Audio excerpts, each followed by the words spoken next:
देखो हेडिंग है आपकी, दो आवेशित चालकों को, दो आवेशित चालकों को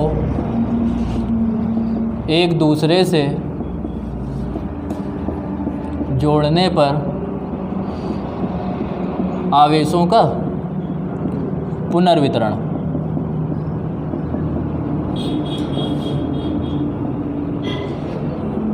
या और कह रहा है उभयनिष्ठ विभव। अब देखो समझो, इसमें हमने क्या किया, हमने मान लिया कि माना दो आवेशित चालक हैं। क्या हैं? दो आवेशित चालक हैं। कौन से? ए और बी। ठीक, माना दो आवेशित चालक हैं ए और बी, जिन पर आवेश क्रम, जिनकी धारिताएं क्रमशः C1 व C2 है। माना दो आवेशित चालक ए व बी हैं, जिनकी धारिताएं क्रमशः C1 व C2 है, जिन्हें Q1 व Q2 आवेश देने पर उनके विभव क्रमशः V1 व V2 हो जाते हैं। यहाँ तक बात समझ में आई? कोई दिक्कत नहीं। माना दो आवेशित चालक ए तथा बी हैं, जिनकी धारिताएं क्रमशः C1 व C2 हैं, जिनके विभव क्रमशः, जिन्हें Q1 व Q2 आवेश देने पर विभव क्या हो जाते हैं? विभव क्रमशः V1 व V2 हो जाते हैं। यहाँ तक तो कोई दिक्कत नहीं है। ठीक है, इसके बाद देखो, अब जब इस प्रकार हो जाता है तो हमने पढ़ा था कि Q1 बराबर क्या होगा? C1 V1 के होगा कि नहीं होगा? और Q2 बराबर क्या होगा? C2 इंटू V2 के। C1 V1 के होगा और ये C2 V2 के होगा। इसके बाद कोई दिक्कत नहीं यहाँ तक। माना दो आवेशित चालक ए तथा बी हैं, जिनकी धारिताएं क्रमशः C1 व C2 हैं। ठीक है, जिन पर Q1 व Q2 आवेश देने पर उनके विभव क्रमशः V1 व V2 हो जाते हैं। तब क्या होगा? Q1 बराबर C1 V1, Q2 बराबर C2 V2। यहाँ तक बात समझ में आई? अब क्या किया जाए? इन्हें किसी पतले चालक तार द्वारा जोड़ दिया जाए। क्या किया गया? पतले चालक तार द्वारा जोड़ दिया जाए। तो होगा क्या कि जिसका विभव ज़्यादा होगा उससे आवेश कम विभव वाले पर जाने लगेगा। ठीक है, आवेश का जो वितरण होता है वो होता है विभव के आधार पे, और कब तक होगा ये वितरण? होता रहेगा जब तक कि दोनों के विभव समान नहीं हो जाएंगे। ठीक है, क्या होगा? इससे आवेश इस पर जाने लगेगा, और कब तक जाएगा? जब तक कि दोनों के विभव, हमने मान लिया कि इसका ए का विभव क्या है, इसका विभव हमने मान लिया कि इसका विभव ज़्यादा है।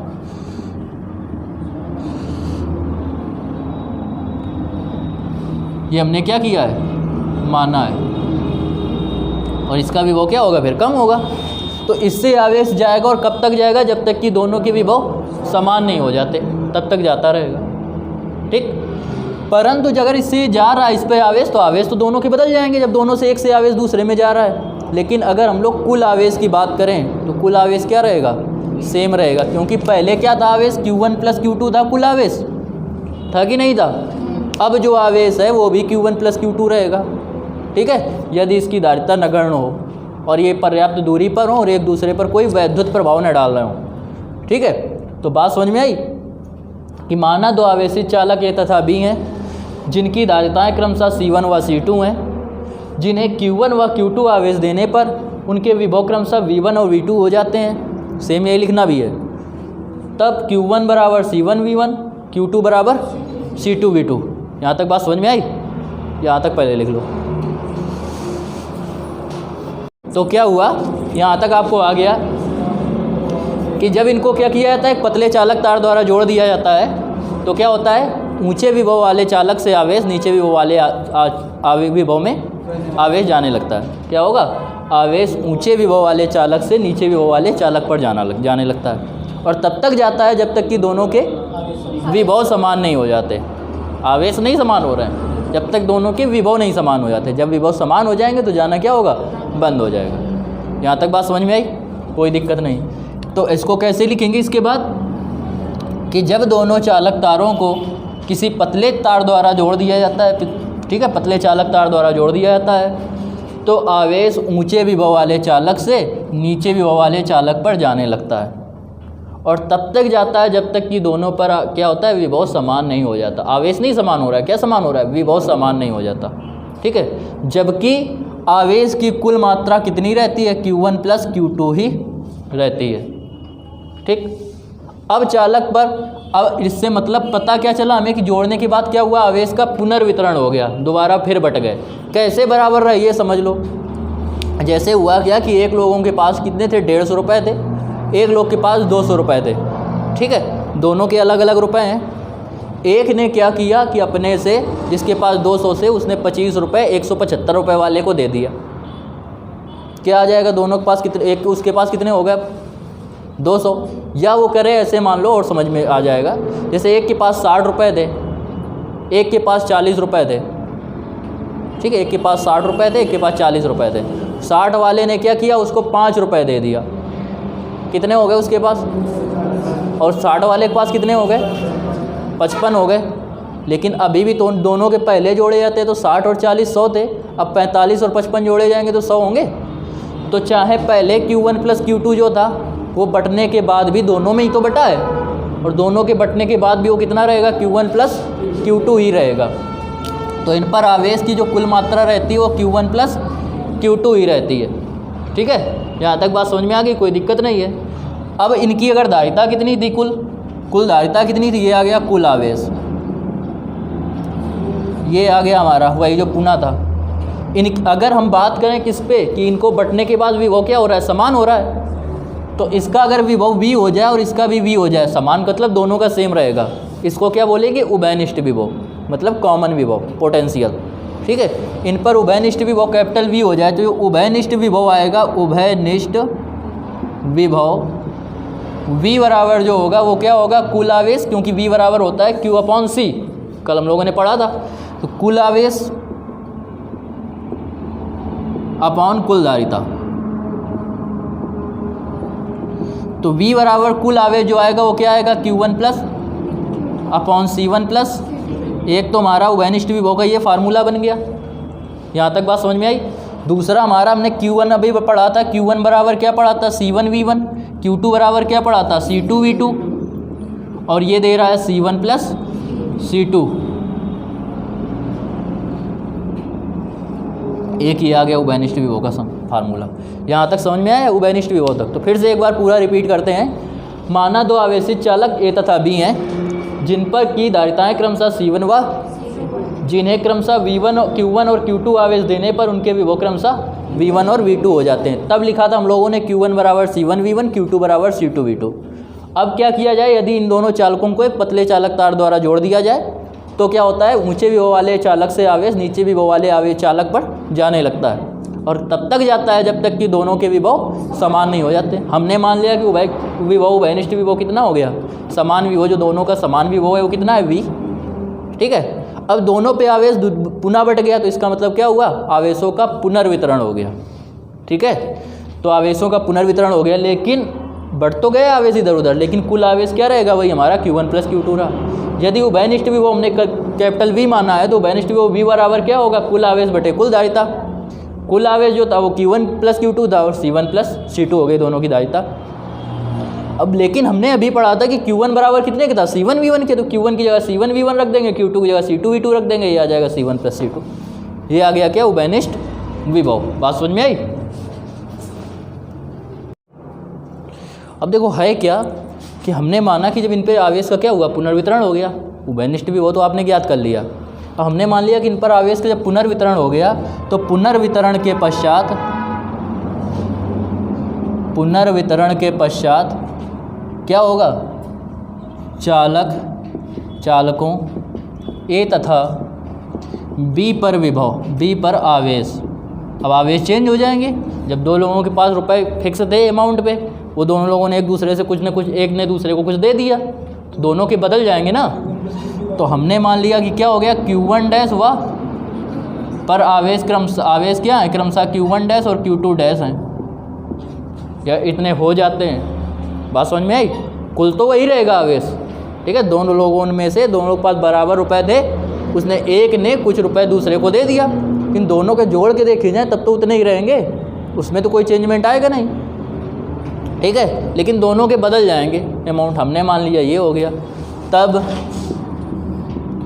Q1 डैश बराबर, अब क्या होगा, विभव है V, दोनों पे उभयनिष्ठ विभव, दोनों के समान विभव हैं, धारिता वही है। Q बराबर पड़ा था C1V1, अब C1 और V1 की जगह कितना है V, और Q2 बराबर क्या आएगा C2 इंटू V। अर्थात अगर हम ये निकालें Q1 dash upon Q2 dash तो क्या होगा C1V अपॉन C2V, तो Q1 dash upon Q2 dash बराबर आएगा C1 अपॉन, मतलब उन पर पुनर्वितरित आवेशों का अनुपात। ये Q1 डैश और Q2 डैश क्या था, पुनर्वितरण के पश्चात आवेश। तो पुनर्वितरित आवेशों की जो मात्रा का अनुपात होता है वो उनकी धारिताओं के अनुपात के बराबर होता है। मतलब यदि चालकों की धारिताएं 2:3 के अनुपात में हो तो उन पे आवेश का जो पुनर्वितरण होगा वो 2:3 के अनुपात में ही होगा। यहाँ नीचे क्या लिखेंगे, अतः आवेशों के पुनर्वितरण का अनुपात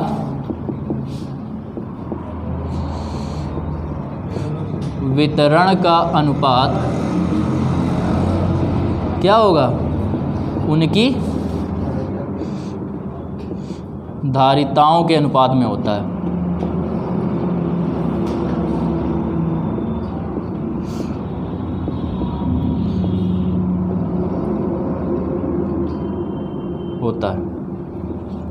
क्लियर, बात समझ में आ गई। तो क्या लिखेंगे, ये पूरा नोट कर लो। चालकों, पुनर्वितरित चालकों पर ए तथा बी पर क्या हो, आवेश Q1 के Q2 डैश हो। यदि पुनर्वितरित चालकों, पुनर्वितरण के पश्चात लिखेंगे, के पश्चात चालकों ए तथा बी पर भी वो आवेश क्रमशः इतने हो, इस प्रकार सॉल्व कर लेंगे। बात समझ में आ रही है, करो। तो क्या डाला, हेडिंग स्थानांतरित आवेश की मात्रा। अब देखो ध्यान से समझना, पहले आवेश Q1 पर जो था वो था C1V1, था कि नहीं था। बाद में जो आवेश हो गया Q1 डैश वो हो गया C1 इंटू V। अब आपसे ये कहा जाए किसी के पास 500 रुपये हैं, उसने किसी को कुछ दे दिए, अब उसके पास बचे 400, कितने दिए, कैसे ज्ञात किया, 500 में 400 आपने क्या किया, माइनस कर दिया। मतलब पहले जो अमाउंट था उसमें बाद वाला आपको ने क्या किया, सब्ट्रैक्ट कर दिया, मतलब घटा दिया। वही करेंगे। तो स्थानांतरित अगर आवेश की मात्रा, यही हेडिंग डालनी थी, स्थानांतरित आवेश की मात्रा। तो स्थानांतरित आवेश की जो मात्रा होगी, आवेश की मात्रा, तो वो होगी क्या, Q1 माइनस Q1 डैश। 500 में 400 घटा दिए, पहले वाले में बाद वाला घटा दिया, क्योंकि बड़ा हमने ये माना था कि ए माना था, ए के आवेश को घटाएंगे। तो Q1 की जगह हम लोग क्या लिखेंगे, Q1 बराबर कितने के था, C1, और Q2 बराबर कितने के है, C1 इंटू। अब C1V1, हमें इसकी V1 की तो वैल्यू पता है, क्या है वैल्यू, अभी पढ़ा था वो उभयनिष्ठ विभव, C1V1 plus C2V2 upon C1 plus C2, पढ़ी है ना। अब इसमें अगर हम LCM ले लें तो LCM क्या मिलेगा, C1 प्लस C2। इसमें इसका मल्टीपल हो जाएगा तो C1 का इसमें मल्टीपल करेंगे तो C1 square into minus plus इसका इसमें गुणा करेंगे तो C1 C2V1 हो जाएगा कि नहीं हो जाएगा। इसका अंदर गुणा करेंगे तो माइनस के C1 स्क्वायर V1 माइनस के C1 C2V2, ये कैंसिल हो जाएगा। कॉमन इन दोनों में क्या मिल रहा है, C1 C2, ये कॉमन मिल रहा है। इसमें क्या बचेगा, V1, इसमें बचेगा V2 अपॉन इसमें आ जाएगा C1 प्लस, ये आ गया क्या, स्थानांतरित आवेश की मात्रा आ गई। ये आपका स्थानांतरित आवेश की मात्रा का फार्मूला बन गया। यहाँ तक बात समझ में आई, ठीक है। तो स्थानांतरित आवेश की मात्रा बराबर लिखेंगे क्या, पहले चालक, प्रारंभ में चालक पर आवेश माइनस प्रारंभ में चालक ए पर आवेश माइनस पुनर्वितरण के पश्चात चालक ए पर आवेश, फिर नोट कर लेंगे। कर दोगे, करो भैया। पुनर्वितरण में ऊर्जा का ह्रास। अब देखो इसको समझो, क्या होगा इसमें, आवेशों के पुनर्वितरण में ऊर्जा का ह्रास, ये हेडिंग हो गई आपकी। तो देखो पहले, अब जब एक दूसरे से जा रहे हैं तो ऊर्जा तो जरूर वे होगी कि नहीं होगी। तो लिखेंगे माना क्या, जोड़ने से पहले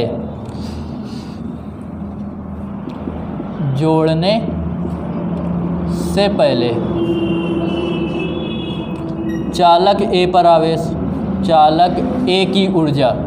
तो ऊर्जा के आपको कल फार्मूले बताए थे, क्या बताया था? हाफ CV² बताया था। तो पहले पर विभव धारिता पहले जोड़ने के पहले C1 थी और विभव कितना था? V1 था, इतने जूल आ जाएगा।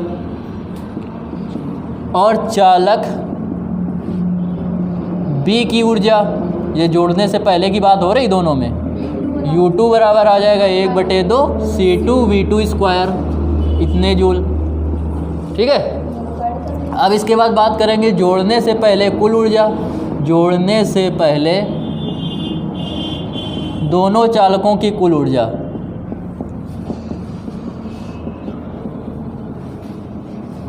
कुल ऊर्जा, अब कुल ऊर्जा जब निकालेंगे U बराबर तो क्या होगा? U1 प्लस U2, और U1 था 1/2 C1V1², ये था 1/2 C2V2², इतने जूल आ गया। अब बात कर रहे हैं हम जोड़ने के बाद की, जोड़ने के पश्चात या बाद। ठीक।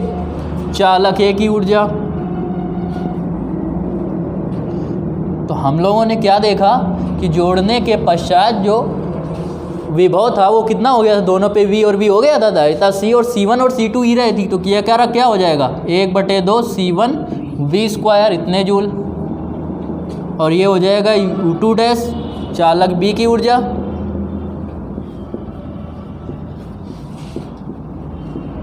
ऊर्जा U2 बराबर 1/2 C1V2², V², इतने जूल हो जाएगा।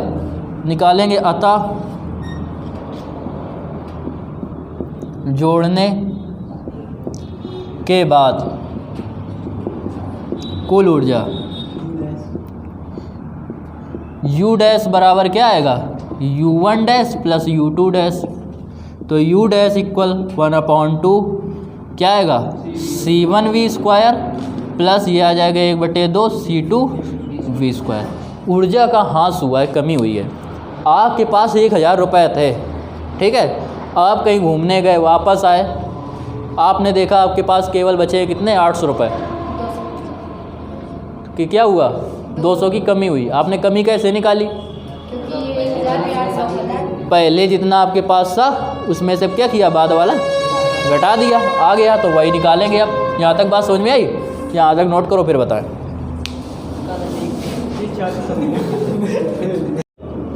कैमरा अच्छा है ना, वीडियो उससे भी अच्छा है। चलो देखो, इसके बाद यहाँ तक समझ में आ गया। क्या आ गया समझ में हमें? कि ये हमें पता चल गया कि पुनर्वितरण में ऊर्जा का ह्रास निकालेंगे, या जब जिस चीज़ में कमी निकालते हैं तो प्रारंभिक वाले में घटा देते हैं, क्योंकि प्रारंभिक वाली क्या होती है? ज़्यादा होती है। ठीक है, ध्यान दो इधर। तो निकालेंगे हम क्या? ऊर्जा में कमी, सीधे लिख दो, ऊर्जा में कमी या ह्रास। कब निकाला? कब निकाला ये कमी? जोड़ने के पश्चात, जोड़ने के पश्चात, या लिख देंगे आवेशों के पुनर्वितरण के पश्चात। ठीक है। निकाला तो हमने, पहले थी हमारे पास कितनी? U, बाद में कितनी है? U dash. U कितना था हमारा? 1/2 C1V1² प्लस 1/2 C2V2²। इसमें घटाना क्या? ये पूरा घटाना है। जब घटाएंगे तो इसके चिन्ह बदल जाएंगे, तो हो जाएगा माइनस के 1/2 C1²। ठीक है। और माइनस ये भी चिन्ह बदल जाएगा, 1/2 C2V²। यहाँ तक बात समझ में आई? यहाँ तक तो कोई दिक्कत नहीं है किसी को? कोई दिक्कत है क्या? अब देखो, इसके बाद जब हम सॉल्व करेंगे तो सबसे पहले तो हमें 1/2 कॉमन मिल रहा है कि नहीं? 1/2 हमने इससे कॉमन लिया तो यह आ जाएगा C1V1² प्लस C2V2² और माइनस C1V² माइनस C2V²। 1/2, ध्यान समझना, अच्छा है, इम्पॉर्टेंट है। C2V2², सिंपल है, बस कॉन्सेप्ट है, थोड़ा लंबा है बस, और कोई दिक्कत नहीं। इन दोनों में हमें कॉमन क्या मिल रहा है? V² कॉमन मिल रहा है। क्या बचेगा? C1 प्लस, क्यों प्लस बचा? क्योंकि हमने माइनस कॉमन ले लिया है, तो दोनों प्लस के हो जाएंगे। अब हमने उभयनिष्ठ विभव, V क्या है? उभयनिष्ठ विभव, और उभयनिष्ठ विभव बराबर हम लोगों ने पढ़ा है, क्या पढ़ा है हम लोगों ने पढ़ा था C1V1 प्लस C2V2, क्या पढ़ा था C1V1 plus C2V2 upon C1 plus इसका स्क्वायर था, तो इनका क्या हो जाएगा, स्क्वायर हो जाएगा। ये मल्टीपल में इसके इससे इसकी एक घात कम हो जाएगी, तो 2 घात थी, 1 घात बचेगी, तो 1/2 C1V1 square C2V2 square minus C1V1 plus C2V2, इसका हम स्क्वायर खोले दे रहे हैं सीधे। इसका जब स्क्वायर ओपन करेंगे तो इसको a मान ले, इसको b मान ले, a प्लस बी का होल स्क्वायर हो जाएगा। a प्लस बी का होल स्क्वायर होता है a square plus B square plus 2C1 C2 या C1V1 C2V2 अपॉन नीचे दे रहा है C1 प्लस C2, इससे एक घात कम हो गई तो एक पावर बची, तो आ जाएगा 1/2। इसमें हम नीचे पूरे में एलसीएम ले रहे हैं C1 into C1 plus C2 मिल रहा है एलसीएम। इसका इधर गुणा होगा तो पहले C1 का इसमें अगर गुणा करें तो C1 का इसमें गुणा करेंगे C1 square V1 square, C1 का इसमें करेंगे तो C1 C2 V2 स्क्वायर हो जाएगा। C2 का इसमें गुणा करें तो आएगा प्लस के C1 C2 V1 square plus C2 का इसमें गुणा करेंगे तो C2 square V2 square minus. अब माइनस का हम इसके अंदर अगर हम मल्टीपल करेंगे, इसके अंदर तो सभी चिन्ह बदल जाएंगे, ठीक है। तो ये इसके जब हम चिन्ह बदलेंगे तो क्या होगा, C1 square V1 square minus C2 square V2 square minus 2 C1 C2 V1 V2। इनको हमने सीरियल से लिख दिया, बस और कुछ नहीं किया। देखो मैं क्या कट रहा है, C1 V1 स्क्वायर से C1 V1 स्क्वायर कट रहा है, C2 V2 स्क्वायर से C2 V2 स्क्वायर मिल रहा है, C1 C2 इसमें, C1 C2 इसमें, C1 C2 इसमें, सभी से C1 C2 कॉमन मिल गया, तो 1/2 C1 C2 कॉमन मिल गया। इसमें बचेगा V1 स्क्वायर, इसमें बचेगा V2 स्क्वायर, इसमें C1 C2 हट गया, बचेगा माइनस के 2V1 V2 upon C1 plus बराबर। अब ये बन गया काय का, a square minus B square का होल स्क्वायर, तो आ जाएगा 1/2 C1 C2 V1 minus V2 का whole square upon C1 plus इतने जूल ऊर्जा की ह्रास आ जाएगी। तो ये ऊर्जा में ह्रास या ऊर्जा में कमी आ गई। ये हमारा फार्मूला हो गया, कॉन्सेप्ट हो गया। कोई दिक्कत हो पूछ सकते हो। आ गया ना समझ में सभी को, नोट कर लो।